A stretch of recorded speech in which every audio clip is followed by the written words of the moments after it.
My name's Aaron Keller. This happened in late October 2017 in a place called Briars Hollow, upstate Pennsylvania. If you blink while driving through, you'll miss it. One gas station, a shuttered diner, and the Briar Lantern Inn, where I worked nights. I took the job after my divorce. Needed something quiet. Needed to be somewhere that didn't ask questions. The Briar Lantern wasn't much to look at. 2 floors, 20 rooms, faded red carpet that always smelled faintly of damp cloth and old coffee. The lobby lights buzzed constantly, like they were tired of being on. After midnight, the place felt abandoned. Guests checked in early and locked themselves away. The road out front went dark by 10.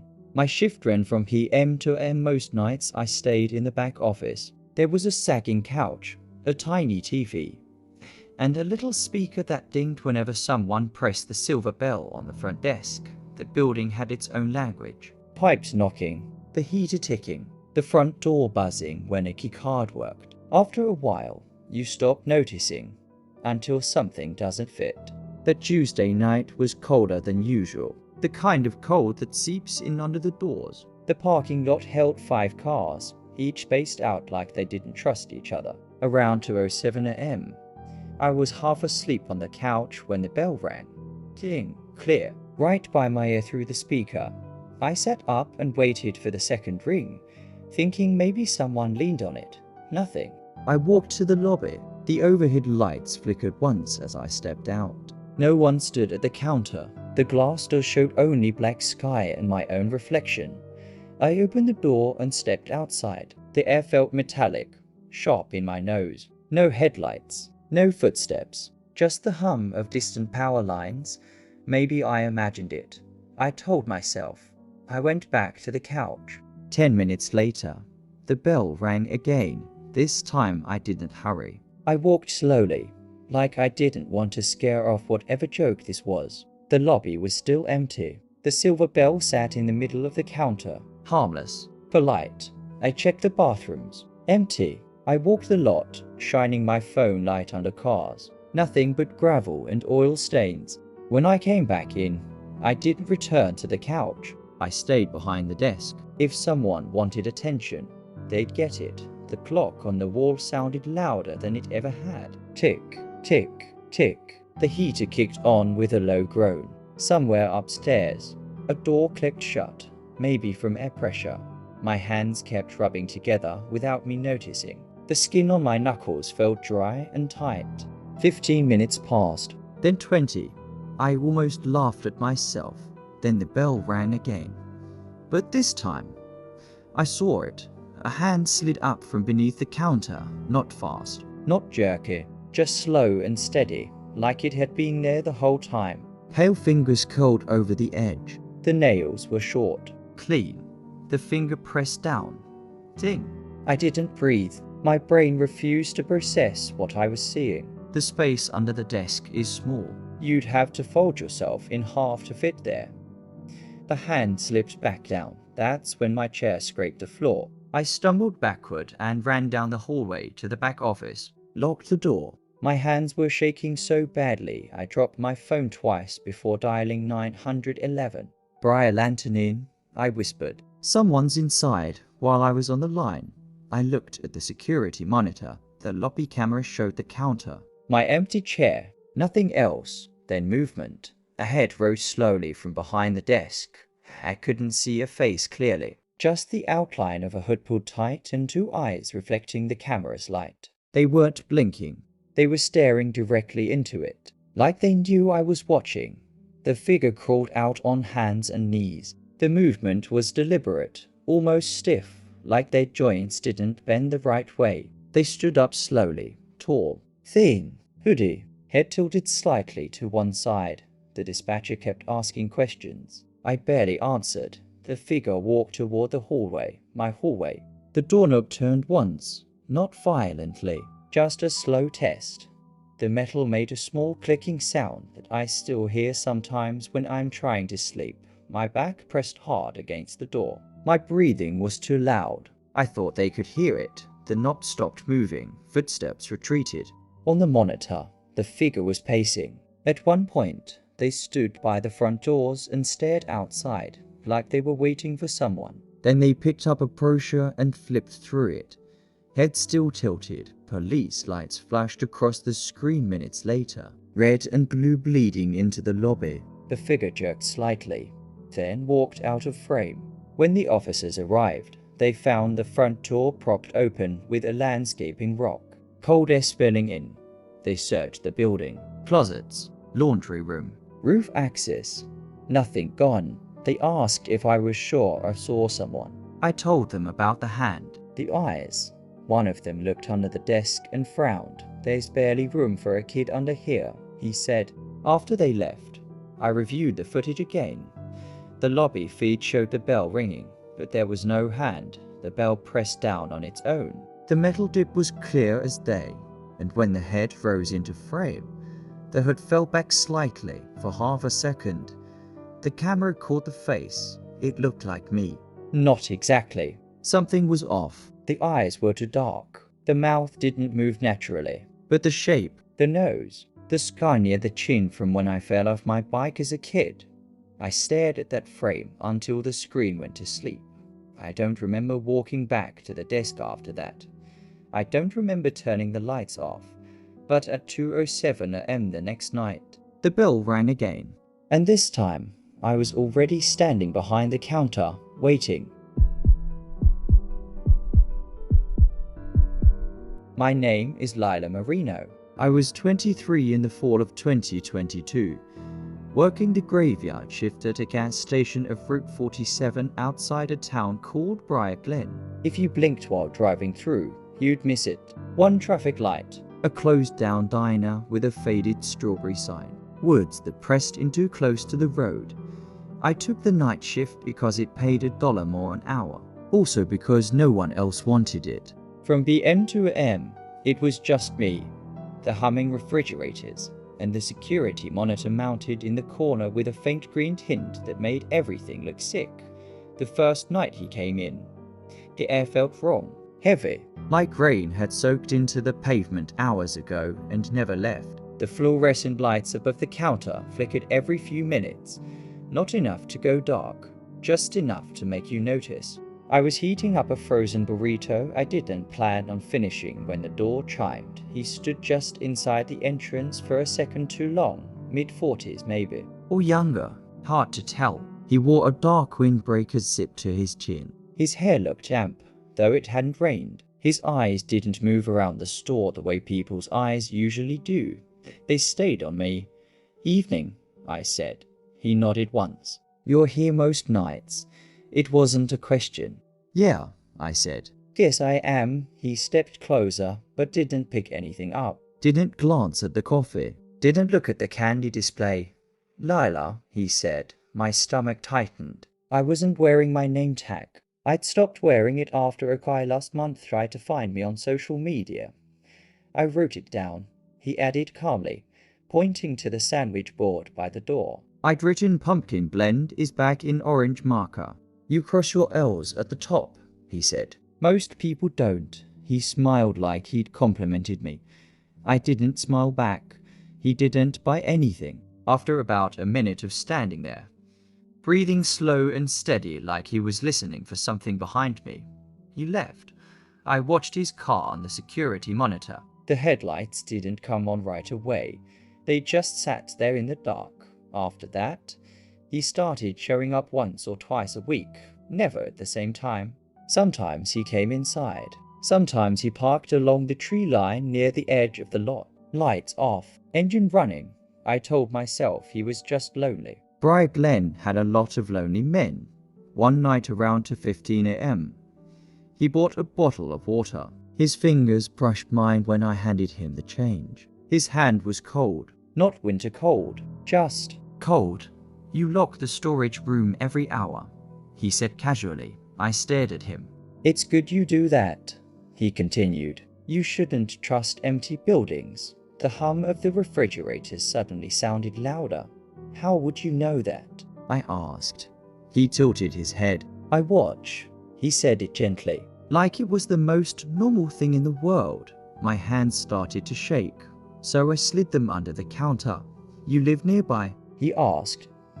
No, that was it. Just that. When he left, I checked the cameras. Every angle, every blind spot. For a second, I thought I saw someone standing behind the dumpster near the back wall. But when I rewound the footage, there was nothing there. I blamed the screen. The green tint. My eyes. A week passed without him. I started sleeping worse. I'd wake up at him even on my days off. Heart pounding. Convinced I'd heard the door chime. I began noticing things that didn't make sense. The storage room door slightly open when I was sure I'd locked it. A pen missing from the counter. The smell of something metallic near the sink in the employee bathroom. One night during my break, I stepped outside to throw away trash. The woods behind the station was silent. Not even crickets. That's when I saw it. A small photo tucked under the windshield wiper of my car. It was me, leaning against the counter, looking down at my phone, taken from inside the store, close enough that you could see the tiny scar on my chin. My mouth went dry. There was no timestamp, no note, just my face, slightly blurred, like I'd moved at the wrong moment. I went back inside and checked the cameras. Nothing. Every angle showed me alone the next time he came in. I didn't pretend anymore. You need to leave, I said before he even reached the counter. He looked tired, almost hurt. I thought we understood each other. He said, we don't. You pay attention, he said softly. You notice when the soda machine hum changes pitch. You notice when the lights flicker before they buzz. You notice when someone is standing behind you. I hadn't heard anyone come in, but for a split second, I felt it, that sense of someone close. I turned, no one there. When I looked back at him, he was studying my face like he'd proven something. You've been inside when I wasn't here, I said. He didn't answer. Instead, he reached into his jacket pocket. My body locked up. He pulled out a small notebook. He opened it and turned it toward me. Pages filled with dates, times, notes written in tight, cramped letters. 1:12 a.m. she rubs her left wrist when tired. 2:03 a.m. checks the back door twice. 3:47 a.m. looks at camera before stepping outside. My throat closed. I'm just keeping track, he said. You forget things. I don't forget. He looked at me in a way that made my skin crawl. You do, he whispered, and for a second, something shifted, because there were gaps, little blank spots in my memory. Moments during shifts where time moved strangely, where I'd look at the clock and realize 20 minutes had passed, and I couldn't remember what I'd done. I'd blamed exhaustion. But what if the door chimed behind him? I flinched. He didn't turn around. The security monitor flickered. For half a second, the screen showed the inside of the store from an angle that didn't exist. From above, like someone standing on a ladder, watching both of us. Then it snapped back when I looked at him again.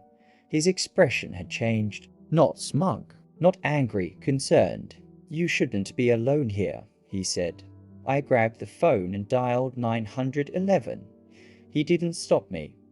He just stood there, notebook still open. When the police arrived, they found no car in the parking lot except mine, no footprints near the woods, no record of anyone matching his description in town. The cameras showed me standing at the counter alone, talking, arguing, crying. There was no notebook, no man, just me. I quit 2 weeks later, moved to Cedar Vale, 3 hours south. New job, day shift at a pharmacy, brighter lights, more people. Sometimes I still wake up at 2:15 a.m. Sometimes I check my apartment but twice. Sometimes I find small things moved slightly out of place. A spoon turned the wrong way. A cabinet left cracked open last week. I found a photo on my kitchen table. Me standing in the pharmacy aisle, looking directly at the camera. This time, I remember posing. That's the part that scares me, because I don't remember anyone taking it. And when I turned it over, there were 3 words written on the back in cramped, familiar handwriting. You forget things.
This happened in late October 2019 in a town called Red Hollow, upstate Pennsylvania. I was 23, working the night shift at the Briarwood Inn of Route 6. It wasn't much of a hotel. 3 floors, 38 rooms. The kind of place that smelled faintly of old carpet cleaner and burnt coffee no matter how many times we cleaned.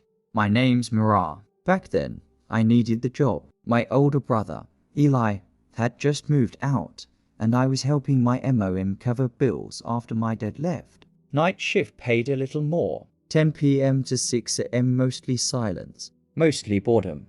The lobby lights were always dimmed after midnight. One overhead panel flickered in the far corner, giving everything a tired, yellow look. The air at night felt different, stale, like it hadn't been moved in years. That's when he buzzed in. 11:07 p.m. I remember the time because I had just looked at my phone. The doors were locked, so I pressed the release button without thinking. He stepped inside slowly, like he was testing the air, mid-40s maybe. Tall, lean, dark jacket, baseball cap pulled low. He carried a backpack that looked too empty to hold anything real. Room for the night? He asked. His voice wasn't rough or deep. It was almost flat, like he was reading from something. Yeah, I said. We've got plenty. He slid a card across the counter. I remember the machine beeping. I remember the small green light flashing. I printed the form. I remember sliding a key card across to him. Room 214. He didn't smile. He just looked at me, not in a creepy way. Not exactly, more like he was trying to memorize my face. Then he walked toward the elevator. The lobby went quiet again for a while. Everything felt normal. Around midnight, I noticed him sitting in the lounge area. The TV was off, but he was facing it like something was playing. His hands rested on his knees. No phone, no movement, just sitting. People can't sleep sometimes. I told myself that. Still, the air felt colder than before. At 12:40, I got up to grab a bottle of water from the vending machine. The carpet muffled my steps. When I passed him, I felt that shift, the slight turn of his head. I didn't look directly, but I could feel his eyes following me. My shoulders tightened without me meaning to. When I sat back down behind the desk, I checked the security monitor. He hadn't blinked. At 1:02 a.m., boredom made me pull up the room list on the computer. Room 214 showed vacant. I frowned. I refreshed the page, still vacant. That made no sense. I checked the transaction history. No charge, no name, no record. My stomach dipped like I'd missed a step on the stairs. I knew I checked him in. I remembered the beep, the light, the keycard printing. I even remembered the way his fingers brushed mine when he took it. So why wasn't he there? I called 214. It rang into nothing. I checked the keycard access log. No entry. The room door had not been opened once. Slowly, I turned my head toward the lounge. He was still there, sitting perfectly still if he hadn't gone to his room. Then where had the key gone? I stood up and walked toward him, trying to keep my voice steady. Everything okay? His head turned slowly, like it was heavier than it should be. Can't sleep, he said. That was it. Then he faced the blank TV again, up close. I noticed something else. He smelled faintly metallic, like pennies. I went back to the desk and checked the cameras. On the hallway feed, I saw him earlier, except I didn't remember him walking there. He was on the first floor at 12:18 a.m., standing at the end of the hall, just standing. The timestamp glitched for half a second, flickering between 12:18 and 12:41. I don't know why that bothered me more than anything else. By 2 o'clock a.m., he wasn't in the lounge anymore. My heart started beating harder. I scanned the lobby. Empty. Then I saw him at the end of the corridor near the restrooms, half in shadow, watching, not pacing, not moving, just watching. I told myself to call my manager, Linda. She sounded irritated. Half asleep, probably just a weirdo, she said. Keep an eye on him. A weirdo. Right. At 3:12, I checked the cameras again. He was standing outside room 108. No knocking, no attempt to enter. Just facing the door, my chest felt tight. I called the non-emergency line. Then I hung up and called 911 instead while I waited. He walked back into the lobby, straight toward the desk. He leaned forward, palms flat on the counter. "Any food?" he asked. His eyes looked different up close. Not wild, not angry, just focused, like he was trying to see something behind me. "There's vending machines," I said.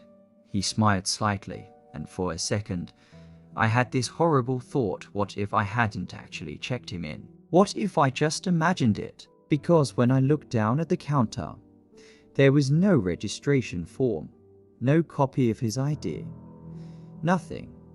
At 3:58, the police finally arrived. They walked in, spoke to him calmly, asked for ID. He didn't resist. They escorted him outside. One officer came back in. "He's not a guest," he said. "Cards reported stolen. No record of him staying here."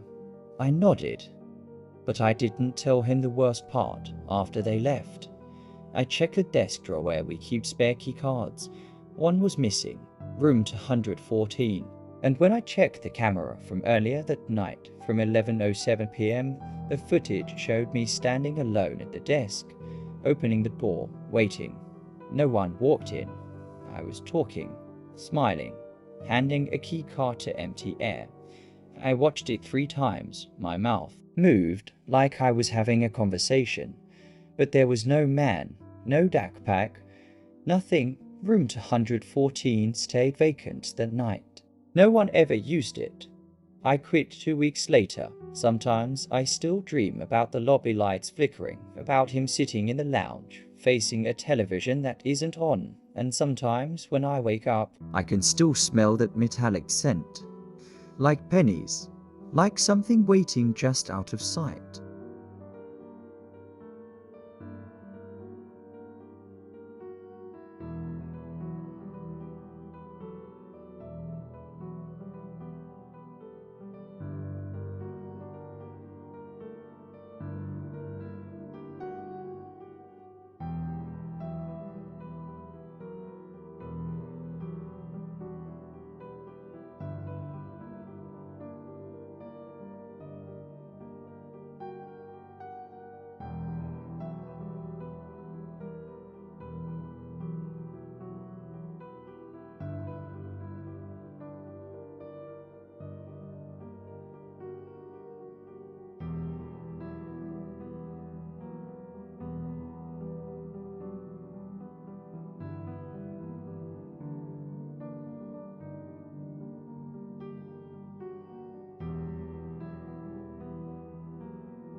This happened in 2023, in a small town called Red Hollow. Nothing special about the place. One highway, a few fast food spots, and a 24-hour gas station sitting just off exit 19, like it's been forgotten there.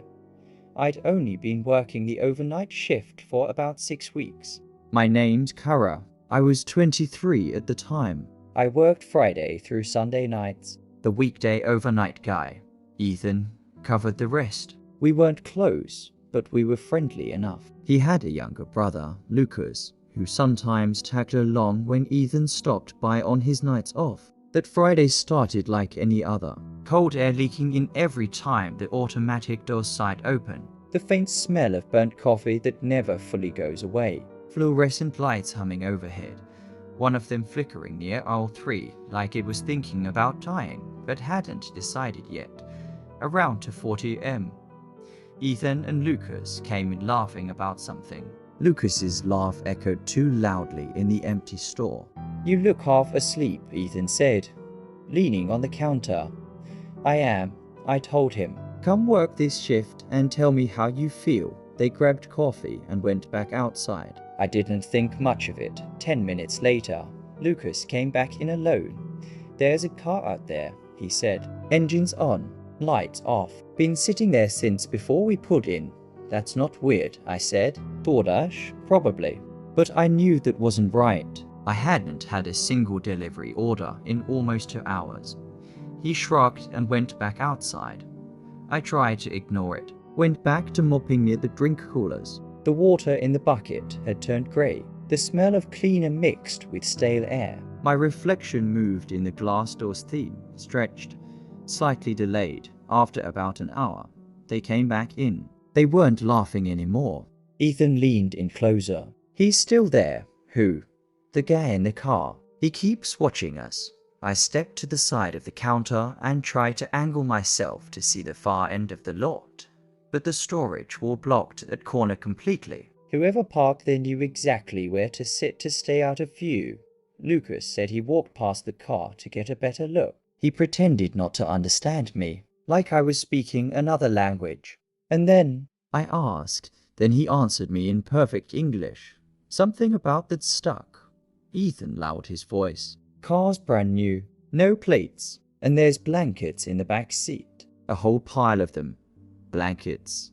I don't know why that detail made my stomach tighten, but it did. While we were talking, another car rolled into the lot. Headlights off, same clean, polished look. It idled for maybe 30 seconds before the first car suddenly pulled out. The second one followed right behind it. No turn signals, no hesitation, just gone. Ethan stayed another 15 minutes before leaving. He looked over his shoulder twice before getting into his truck. "You good?" he asked. "Yeah," I lied.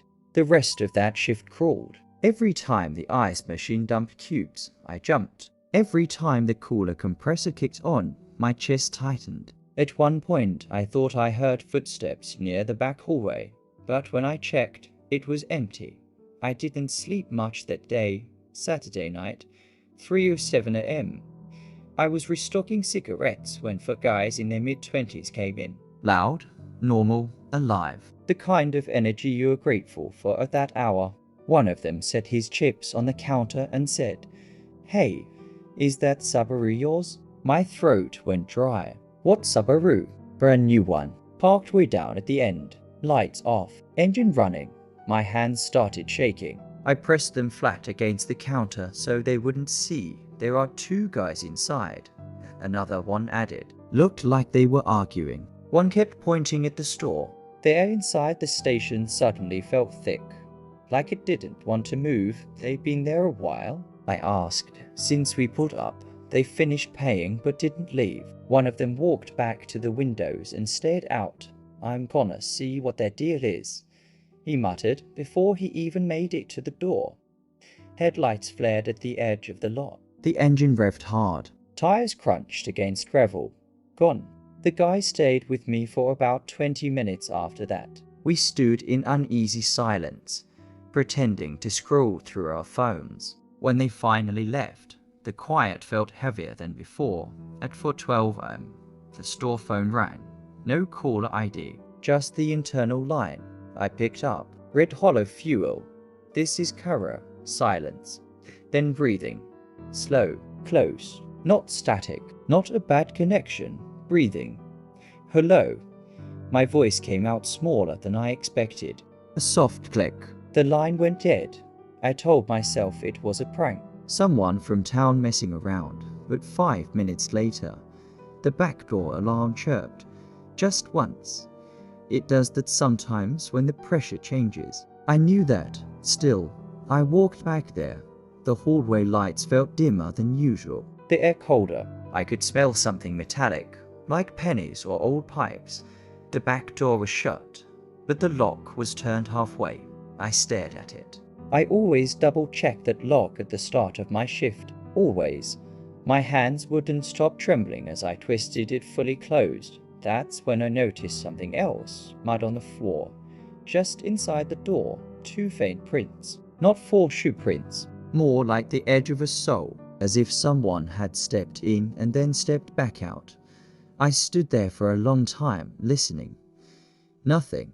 When I finally walked back to the front, I checked the parking lot cameras. The far corner camera was static, just grey fuzz. I rewound the footage to earlier that night. At 2:58 a.m. The Subaru was there. At 3:16 a.m. it was gone.